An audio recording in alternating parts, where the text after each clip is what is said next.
Hello, welcome to Daily News Simplified, an answer to what, why, and how of newspaper reading. Today, we are going to discuss the New Delhi edition of the Hindu newspaper dated 27th February 2019. The news to be discussed has been presented on the screen, and timestamping for the same has been provided in the description box below. Now, let's start our today's discussion. The first news appears on page number 9. It says, declaring 5-year income tax returns a must for poll candidates. So, as per the notification of the central government, candidates contesting the upcoming Lok Sabha elections will have to mandatorily reveal their income tax returns of the last 5 years. So, income tax returns of the last 5 years becomes a must for those candidates who wish to stand for the upcoming 2019 Lok Sabha election. Along with the last 5-year ITR details, the candidates also have to declare their details of any offshore assets. And further, the candidates will also have to provide their PAN card while filing their nomination. And all these details have to be provided in an affidavit in Form 26 as provided by the Election Commission.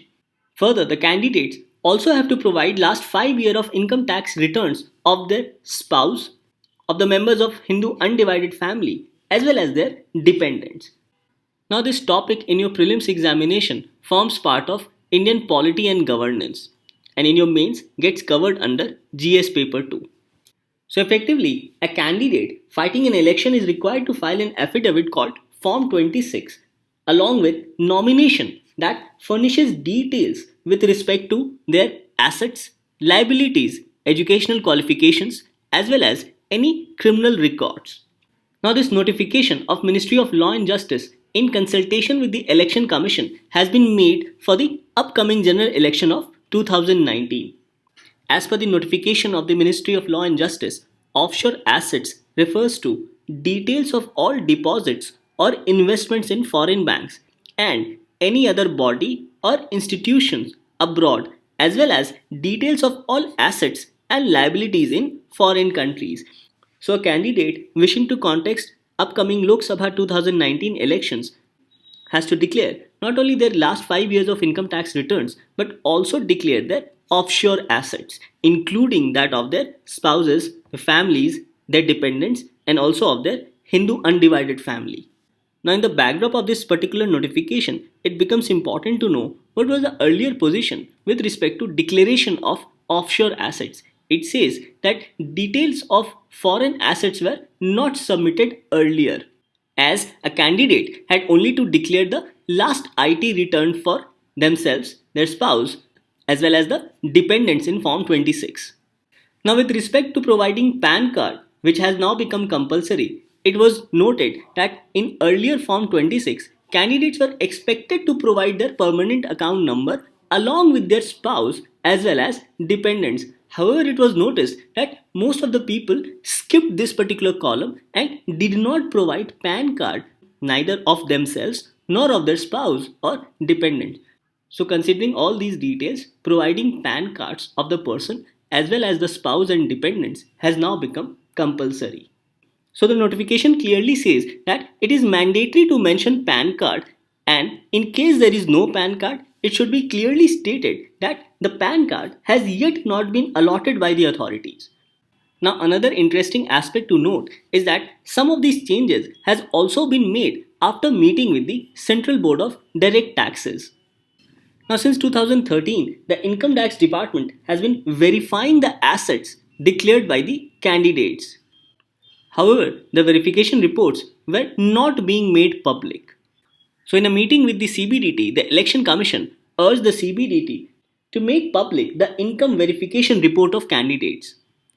So, after the income tax returns papers are made a part of the affidavit in Form 26, all these information, including the financial information of the candidates as well as of their spouses and dependents, including the Hindu undivided family of last 5 years, including the offshore assets, will now be in the public domain. So, in this aspect, this particular news becomes important specifically with respect to transparency in the election process. So, we understand that declaring the income tax returns details of the last 5 years of a candidate as well as of their family becomes a very important step in the electoral reforms. So, In this aspect, let us also understand the impact of this particular notification. It says that this move will improve or enhance public awareness, as the public will be more informed of their accumulation of wealth in the last 5 years, and this will help in improving transparency with respect to the financial details about their candidates contesting Lok Sabha polls. Further, the candidates standing for election will be accountable to their people in their constituency if there are cases of any accumulation of wealth in the last 5 years, either by themselves or by their family. So we can say that this notification is another step in the electoral reforms process. So we understand that this particular news with respect to declaring 5-year income tax returns becomes extremely important with respect to electoral reforms. With this, let's move on to our next news discussion. The next news also appears on page number 9. It says WHO Ministry Conclave on Yoga Benchmark. Now, this news highlights that the Ministry of Ayush and World Health Organization are jointly organizing a 3-day conclave for reviewing the WHO document, that is benchmarks for training in yoga, as the WHO is developing the yoga document as part of its global strategy to strengthen the quality, safety, and efficacy of traditional and complementary medicine. Now, this topic in your prelims examination forms a part of current events of national importance as well as part of social development. So, as already highlighted, Ministry of Ayush and World Health Organization are jointly organizing this 3 days working group meeting with respect to reviewing the document of World Health Organization with respect to benchmarks for training in yoga. Now, the WHO is developing this benchmarks document for training in yoga as part of its global strategy to strengthen the quality, safety, and effectiveness of traditional and complementary medicine.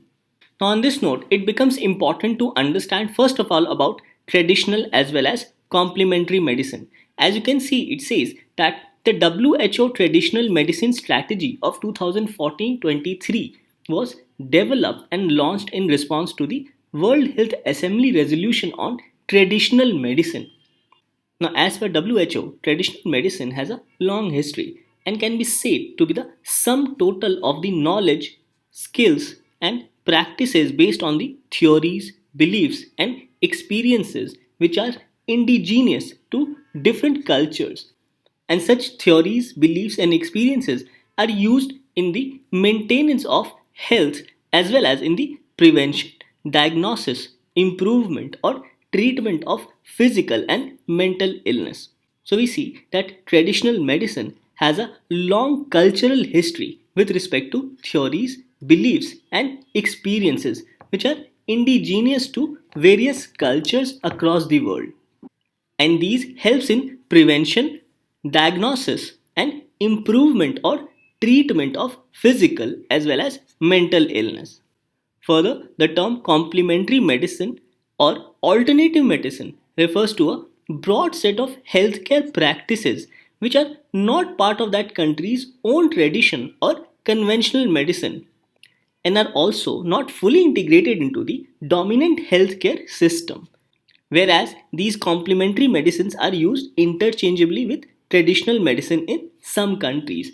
So the basic difference between complementary medicine and traditional medicine is that traditional medicine are indigenous to a certain specific culture or geography, whereas complementary medicine are not part of that country's own tradition or any conventional medicine. And these complementary medicine are not fully integrated into the healthcare system of that particular country. So this becomes an important difference between traditional medicine and complementary medicine to understand. Further, it says that the strategy of WHO on Traditional Medicine Strategy 2014-23 aims to support member states in developing proactive policies and implement action plans which will ultimately help in strengthening the role of these traditional medicine, as these traditional medicine plays an important role in keeping the population of their specific area healthy. So it is on this note that this review meeting becomes extremely important with respect to the WHO document titled Benchmarks for Training in Yoga. Now further, Development of this benchmark document is also included in the project collaboration agreement signed between the World Health Organization and Ministry of Ayush on cooperation in the field of traditional and complementary medicine under WHO strategy covering the period from 2014 to 2023. Now all these facts becomes important from your prelims perspective. So, this benchmark document will be used with respect to evaluating yoga therapy, identifying trends in utilization of these medicines, developing payment structures for service models, as well as it will help in establishing regulatory framework for practice of yoga. So, these can be said to be the utilization of the benchmark document. Now, we have already seen about the traditional medicine strategy of 2014-23 as developed by the World Health Organization, as it aims to develop solutions which can contribute to a broader vision of improved health and patient autonomy. Now, the traditional medicine strategy of 2014-23 has two basic goals. They are to support member states in harnessing the potential contribution of these traditional and complementary medicines for health, wellness, and people centered healthcare. And it also aims to promote the safe and effective use of traditional and complementary medicine through the regulation of products, practice, and practitioners. So, the goal is to primarily harness the potential of traditional and complementary medicine and also to regulate products, practice, and practitioners of these traditional and complementary medicines. And as per the World Health Organization, these goals can be reached by implementing three strategic objectives, namely, building the knowledge base and formulating nations' policies with respect to traditional and complementary medicines, strengthening the safety, quality, and effectiveness of traditional and complementary medicine through regulation, and promoting universal health systems. Thus, we can say that updating and enhancing strategy will help the World Health Organization to boost global integration of these traditional and complementary medicine into the proper health systems of the world. Further, it will also provide member states with a roadmap to achieve further success in their strategy as well as planning with respect to traditional and complementary medicines. So we understand that this topic becomes important from your examination perspective. With this, let's move on to our next news analysis. The next article appears on page number 10. It says Smart Farming in a Warm World. So in this article, the author is putting forward a case that investment as well as policy reforms are required to help farmers cope with climate change. Now this topic in your prelims examination forms part of general issues on environmental ecology, biodiversity and climate change as well as part of Indian economy with respect to agriculture. And in your mains, this topic gets covered under GS paper 3, both under economy as well as environment with respect to climate change. So as already mentioned, this article highlights the impact of climate change on agriculture with respect to depopulation or abandonment of lands and villages. Second, with respect to rising temperature and its impact on agriculture with respect to crop yield as well as its impact on farmers. And lastly, it says that the impact of climate change will affect India's food security while reducing fodder supplies for our livestock. And finally, the author has tried to provide certain solutions with respect to impact of climate change on agriculture. So let's find out what the author in this article has to say on each of these specific issues.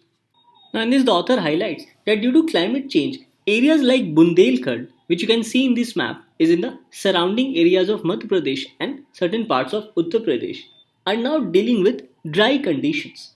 Because of these dry conditions and patchy rainfall, crop failure has become a common phenomena in this entire area of Bundelkhand. Further, also because of these dry conditions, farmers are not able to provide proper fodder to their cattle. So these dry spells are resulting in crop failure, and also the farmers are unable to maintain their cattle as they are not able to provide them with proper fodder. And all these have become reasons enough that farmers have abandoned their lands and are migrating towards cities and nearby towns to work as laborers. So these dry conditions and patchy rainfall has resulted in depopulation as well as abandonment of lands and villages by the farmers.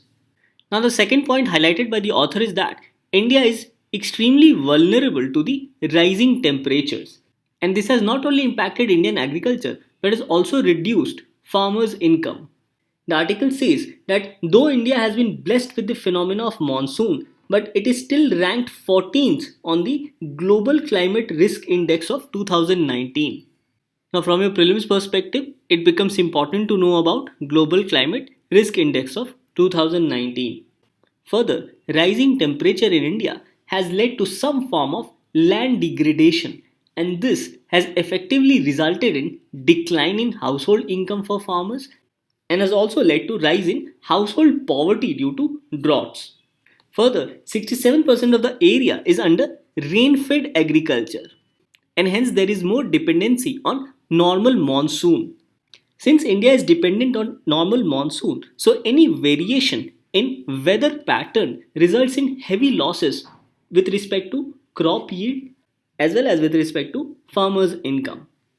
Now another point as already mentioned is with respect to impact of climate change with respect to India's food security and also with respect to reducing fodder supplies for the livestock.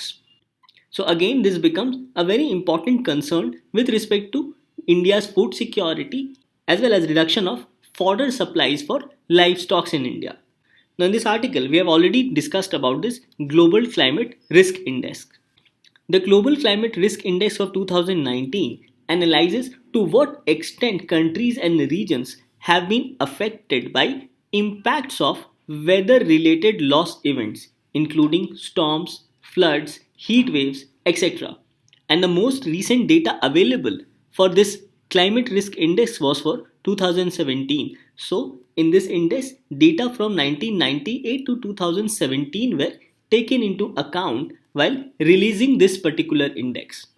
Now, this particular index is released by German Watch, and this German Watch Climate Risk Index 2019 is the 14th edition of their annual analysis, as its aim is to contextualize ongoing climate policy debates, especially with respect to the international climate negotiations.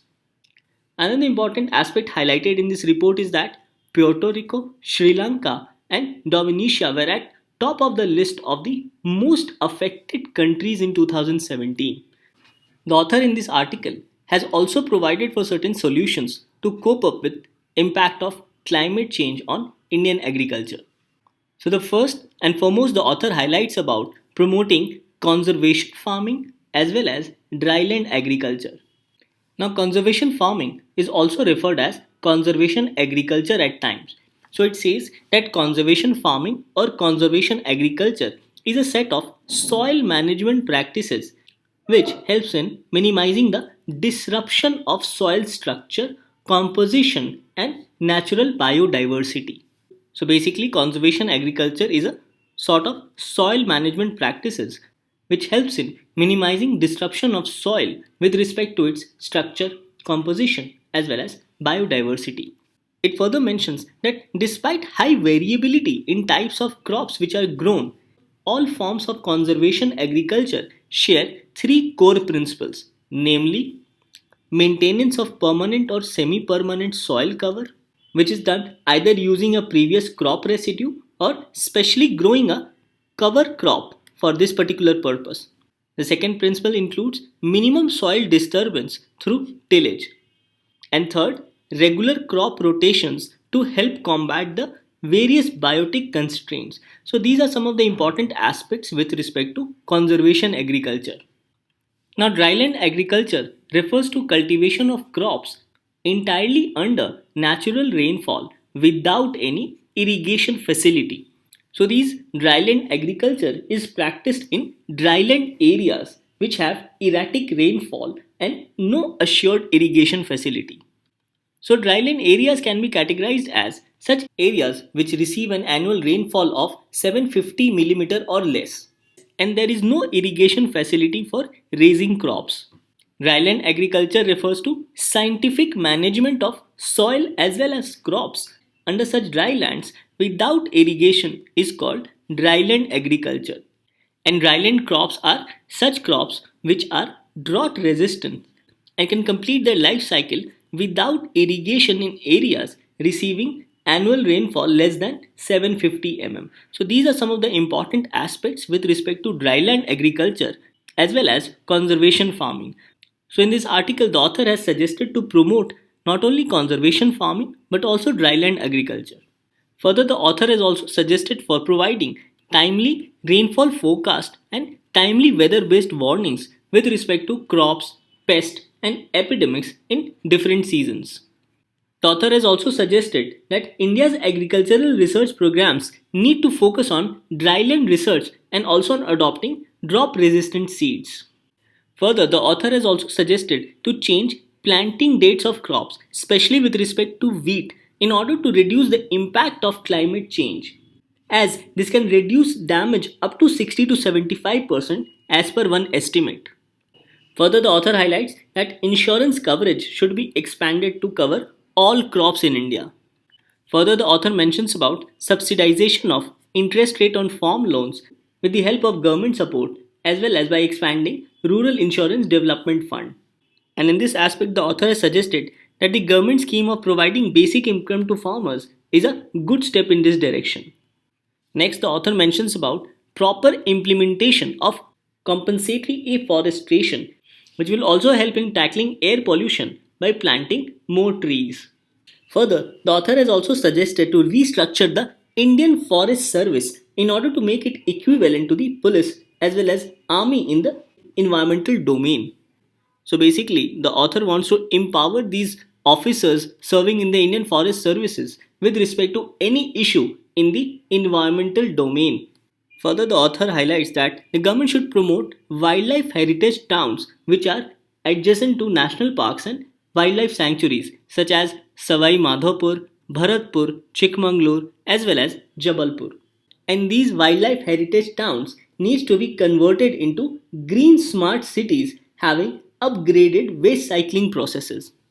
And finally, the author has also suggested to encourage wildlife tourism through public private partnership, as this will also help to increase conserved areas, especially the backward districts.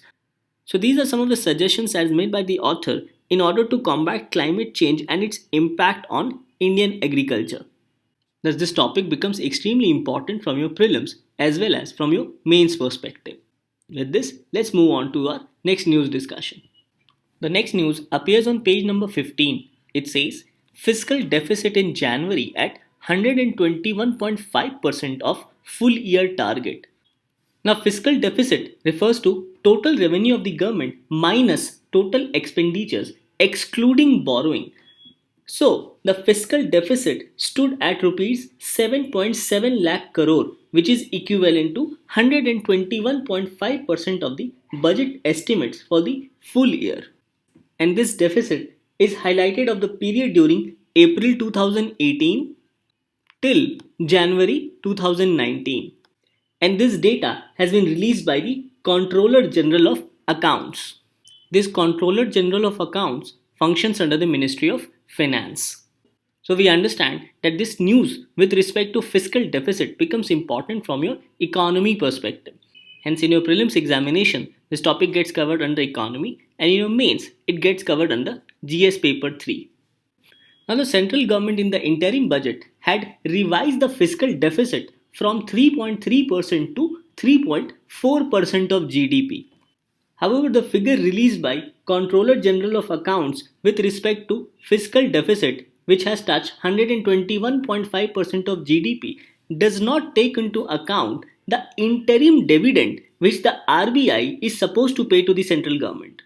However, despite RBI's interim dividend to be paid to the central government, it will still become very difficult for the central government to keep its fiscal deficit target of 3.4% of GDP, considering the latest data released by Controller General of Accounts with respect to fiscal deficit. Now, as we have already seen that a fiscal deficit occurs when a government's total expenditures exceed the revenue that it generates. So basically, a government is having more expenditure as compared to its earnings, and the fiscal deficit excludes borrowings. So, on this note, let us understand certain basic facts from our prelims perspective about Controller General of Accounts. Now, it says that the Controller General of Accounts derives his mandate from Article 150 of the Indian Constitution. As you can see, Article 150 of the Indian Constitution talks about form of accounts of union and that of states.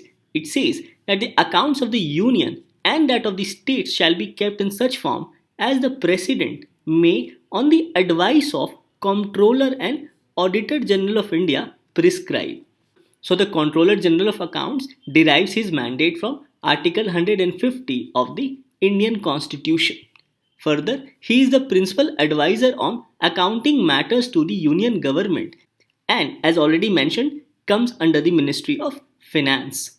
Further, he is responsible for establishing and managing a technically sound management accounting system. His duties and responsibilities also include overseeing general principles of government accounting relating to union as well as state governments, and also with respect to form of accounts and framing or revision of rules as well as manuals with respect to accounting. Further, Controller General of Accounts is also responsible for preparation and submission of the accounts of the union government and is also responsible for exchequer control and internal audits. So these can be said to be some of the basic information on Controller General of Accounts. Thus, we understand that this topic on fiscal deficit becomes very important from our prelims perspective. Now, this particular question was asked in the year 2016 in the UPSC prelims examination. Let's go through this question. It said, there has been a persistent deficit budget year after year. Which action or actions of the following can be taken by the government to reduce the deficit? So we need to look into such options which can reduce the expenditure of the government or which can improve the revenue of the government. So the options are: first, reducing revenue expenditure. Yes, this is correct. Second, introducing new welfare schemes. No, introduction of welfare schemes will add to total expenditure of the government and it will further increase the fiscal deficit. Third, rationalizing of subsidies. Yes, this is correct, as it will reduce total expenditure. Fourth, reducing import duty. No, reducing import duty will decrease the total revenue. So hence, in this, 1 and 3 were the correct options. So here, C is the correct answer with respect to this question. So we understand that concept-based questions with respect to fiscal deficit as well as revenue deficits can be asked by UPSC. So on this note, this topic becomes extremely important from our prelims perspective. With this, let's move on to our next news discussion. The next news appears on page number 8. It says, the gig economy is expanding. A recent study says 85% of the companies are open to hiring people on the basis of project-based contracts. So basically, this news talks about rising trend in gig economy. Now, gig economy in general terms refers to a labor market which is characterized by short-term contract or project-based contracts and freelance work as opposed to a permanent system of employment. Now, this topic of gig economy in your prelims becomes a part of Indian economy and in your mains gets covered under GS paper 3. So as already mentioned, gig economy refers to temporary, flexible jobs as compared to permanent jobs. So in a gig economy, temporary, flexible jobs are commonplace and companies tend towards hiring independent contractors and freelancers instead of a full-time employee. Now there has been a rising trend with respect to this temporary work or gig economy is because of large number of people are willing to work for part-time or for their temporary positions. And this is also because of lack of permanent jobs in the market. Hence, employees also prefer part-time work or contract-based work. Hence, employees also prefer part-time work or contract-based work. So because of the temporary nature of work, the gig economy overall is much cheaper as compared to permanent employment. And that is why companies are also preferring this mode of providing employment. Now let us also go through some of the reasons for the development of gig economy. It says that a slowdown in both regional and global economies has led to the rise in gig economy or temporary work. Now, less economic growth has resulted in organizational downsizing and cost cutting, and that is one of the major reasons why companies prefer contract based employment. Now, another reason which has led to the rise in gig economy is with respect to mobile workforce, which is ready to relocate, and also the emergence of millennial generation, which values a flexible work schedule and are willing to give up higher pay as well as promotions so that they can have a flexible work schedules. An emergence of flexible work module has also led to the changes in the rule of employment game. Further, we have seen seasonal spikes in customer services across most business, and these seasonal spikes allows the companies to hire these gig workers or employees on contract based job. Even technology has played its part in the rising of this gig economy. So these can be said to be some of the reasons for development of gig economy or contract based work or work for freelancers. Now, one of the major obstacles with respect to gig economy is with respect to lack of financial security as these jobs are contract based. Further, because of the contractual nature of the job, there is lack of training as well as skill development opportunities with these employees. Gig economy also increases instability in the employment sector as such gig economy results in inconsistent employment. And finally, because these employees are contract based, hence they do not get proper employment rights as under their national labor laws. So these can be said to be some of the obstacles with respect to gig economy. Now, from our UPSC perspective, it becomes important to understand the concept of gig economy as these topics or these concepts may be asked in the UPSC examination. Now, the next news appears on page number 10. It says the new order in West Asia. Now, this article mentions about the West Asian politics with respect to Saudi Arabia, Iran, and Turkey. It says how Saudi Arabia, Iran, and Turkey are competing for influence, and this article does not convey any reference with India's relation with these three countries. So, this article is not within the syllabus of UPSC. However, to understand India's relation with West Asia, you can refer to DNS dated 22nd February 2019 covered by Ankur sir. So now we'll move on to the practice questions for the day. Now these forms your first two practice questions for the day. What you can do is to take a pause of 5 seconds. First, it says consider the following statements. Comptroller and Auditor General of India shall be appointed by the Prime Minister. No, this statement is incorrect as the CAG is appointed by the President. Second, the salaries and allowance payable to Comptroller and Auditor General shall be charged upon the Consolidated Fund of India. Yes, this statement is correct. As you can see, Article 148 says that there shall be a Comptroller and Auditor General of India who shall be appointed by the President by warrant under his hand and seal, and shall only be removed from office in like manner and on the like grounds as a judge of a Supreme Court. So these information becomes important from your prelims perspective. Further, Article 148 Clause 6 says that the administrative expenses of the Office of Comptroller and Auditor General, including all salaries, allowances, and pensions payable to or in respect of persons serving in that office, shall be charged upon the Consolidated Fund of India. So in this question, the first statement is incorrect and the second statement is correct. So in this, B is the correct answer. That is 2 only. Moving to the next question, it says, consider the following statements. Traditional medicine are not part of a country's own tradition, culture, or age-old practices. No, this is incorrect as this statement would be true for complementary medicines. Second, complementary medicines are based on theories, beliefs, and experience indigenous to one's culture. No, this is incorrect. As you can see, the terms complementary medicine or alternative medicine refers to a broader set of healthcare practices that are not part of the country's own tradition or conventional medicine and are not fully integrated into the dominant healthcare system. So in this question, both statements are incorrect. Hence, D is the correct answer. Now these forms your practice question number 3 and practice question number 4. What you can do is to take a pause of 5 seconds. It says Global Climate Risk Index 2019 has been prepared by.